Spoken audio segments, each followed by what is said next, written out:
Hello दोस्तों, नमस्कार, आदाब, सत श्री अकाल सभी को। जीएस इनकोड में आपका हार्दिक स्वागत और अभिनंदन करते हैं। आज बात करेंगे एनआईए स्टेट साथियों के लिए क्या महत्वपूर्ण अपडेट है। जैसा कि आपको बता दें, इस समय TRE 1, TRE 2 और TRE 3 जो ये थे, इसमें TRE 2 तक की तो बातें क्लियर हो चुकी है। अब TRE 3 को लेके क्या अपडेट है, साथ साथ उत्तराखंड और पश्चिम बंगाल को लेकर क्या अपडेट है, देख सकते हैं। बिहार से शिक्षा विभाग मंच से एक ट्वीट किया गया था। क्या है इसमें, आयोग द्वारा TRE 2 के लिए NIS डिलेट से संबंधित सभी अभ्यर्थियों को वर्गवार, विषयवार, कोटिवार डाटा शिक्षा विभाग बिहार सरकार को उपलब्ध करा दिया गया है। मतलब जो TRE 2 में मांगा गया था, शिक्षा विभाग ने रिक्तियों को उक्त सूचना प्राप्त होने के बाद परीक्षा फल प्रकाशित करने की प्रक्रिया शुरू की जाएगी। अब देख सकते, बात ये नहीं है, कहते ना कि आपको न्याय मिलेगा, मिला और बहुत देर मिला, वो भी अन्याय के ही समान है। क्योंकि भाई हमें न्याय मिला, 1 साल लग गया, उसके बाद कितनी वैकेंसियों में विद्यार्थी नहीं शामिल हो पाए, और भी अभी भी जजमेंट आने के बाद भी इतना डिले हो रहा है। सोचिए, अगर 1 साल पहले किसी को नौकरी मिल रही होती तो कम से कम अगर मिनिमम 30,000 बात की जाती है, तब भी उनको कम से कम 6-7 लाख का नुकसान हुआ।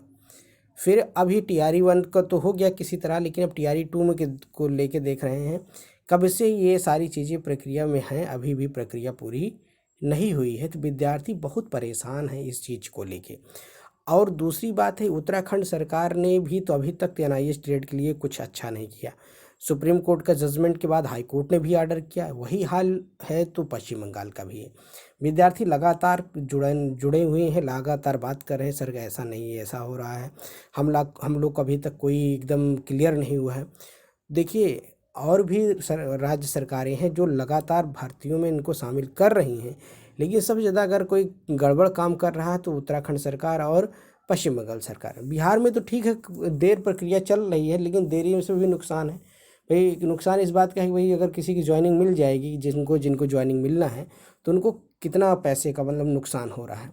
तो ये इसको भी शिक्षा विभाग को सोचना चाहिए और जल्द ही इनका रिजल्ट प्रकाशित करें, इनको ज्वाइनिंग कराएं, ताकि भाई देखिए किसी के भी फ्यूचर का सवाल है और इतने दिन ऐसे भी बीत गए हैं, तो ये ज़रूरी है। दूसरा चीज़ आप देख सकते हैं, इसमें शिक्षा विभाग ने BPSC के टाइम्स में कहा था, साफ साफ जजमेंट है कि माननीय सर्वोच्च न्यायालयधारी जो भी चीज़ें कही गई थी, न्यायालय के आलोक में TRE 2 में वैसे भी सभी अभ्यर्थियों को वर्गावार, विषयवार, कोटिवार डाटा तैयार करके शिक्षा विभाग को सरकार आयोग भी जल्द उपलब्ध करा दिया है। शिक्षा विभाग ने वर्गावार, विषयवार और कोटिवार रिक्तियों की सूचना अध्ययन अपर्याप्त है और संबंध में सूचनाएं प्राप्त करने के लिए आयोग स्तर पर परीक्षा पर प्रकाशित करने की कार्रवाई की जाएगी।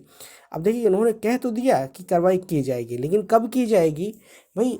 एक तो सुप्रीम कोर्ट में इतना डिले हुआ, फिर लगातार आप जितने भी मतलब कि शिक्षा विभाग डिले कर रहा है, भाई आप जितने विद्यार्थियों को चयन होना है उनका चयन हो जाए, भाई वो ज्वाइनिंग पा जाए, उनको नौकरी हो जाए। उसके बाद भाई देखिए, इनकम ज़रूरी है, क्योंकि भाई सबके पास, सबको इस समय जो बेरोजगारी का दौर है, इसमें अगर किसी की नौकरी हो जाती है तो उसके साथ उसका पूरा परिवार सम्मान के साथ जीना और रहना शुरू कर देता है। तो थोड़ा सा विद्यार्थी लगातार इतनी मेहनत किए हैं तो उनका भी दायित्व बनता है कि जल्द से जल्द इसको कराएं। लगातार विद्यार्थी शिक्षा विभाग के पास जाते हैं, शिक्षा विभाग में भी ऐसे लोग हैं जो कि जबकि देखो, नौकरी पाने से पहले विद्यार्थी कितनी मेहनत करता है, लेकिन जब वही नौकरी पा जाता है तो किस प्रकार की उसका रवैया हो रहा है, चाहे शिक्षा विभाग में बैठे कर्मचारी हो या कहीं के भी कर्मचारी हो। तो हमें शिक्षा विभाग से भी अपील है, जितने भी ये संस्थान हैं जो NIS डिलीट के लिए अभी तक इनको रोक रखे हैं, तो उनका रिजल्ट जल्दी से प्रकाशित करें, ज्वाइनिंग दे, ताकि वो अपने फ्यूचर में अपने अगले भविष्य के लिए थोड़ा सा मेहनत कर पाएँ और उनको आने वाले समय में भी उनका जीवन सुखमय हो। दूसरी बात ये है कि अब पश्चिम बंगाल सरकार में देख सकते हैं, पश्चिम बंगाल सरकार को भी ऑर्डर किया गया, लेकिन अभी तक पश्चिम बंगाल सरकार ने उसको पूरा अमल में नहीं लिया है। दूसरा है उत्तराखंड। उत्तराखंड में तो समझ लीजिए, उत्तराखंड से शुरू हुआ, फिर से उत्तराखंड में जाके अटका हुआ है। लगातार उत्तराखंड सरकार हाई कोर्ट, सुप्रीम कोर्ट दौड़ रही है। भाई उसमें दिक्कत क्या है भाई, जब सुप्रीम कोर्ट ने साफ साफ कह दिया है कि 2017 से 19 में जिसने भी DED कोर्स किया है वो भर्ती प्रक्रिया में शामिल हो सकते हैं, तो उनको शामिल करने के भाई, और जो प्रक्रिया ऑलरेडी पहले से चल रही थी उसमें तो बिल्कुल शामिल होना चाहिए। लेकिन सरकार है, कहने का मतलब कहीं ना कहीं सरकार भी इसमें अटकवन डाल रही, क्या कर रही है, कुछ चीज़ें अभी तक क्लियर नहीं है, विद्यार्थी बिल्कुल परेशान हैं। तो आज की ये अपडेट है, लेकिन जो विद्यार्थी TRE 2 से जुड़े हुए हैं उनको बहुत जल्द ही ये सारी चीज़ें देखने को मिलेगी। अभी होली की वजह से कुछ छुट्टियां चल रही थी, लेकिन लगातार हमने बीपीएससी से बात करने की कोशिश की, वहाँ पर जो कर्मचारी हैं लगातार उनका है कि बहुत जल्द ही ये सारी चीज़ें होंगी। और टीआरई 3 को तो आप देख ही रहे हैं, टीआरई 3 का भी बहुत जल्द ही कुछ ना कुछ निर्णय होने वाला है।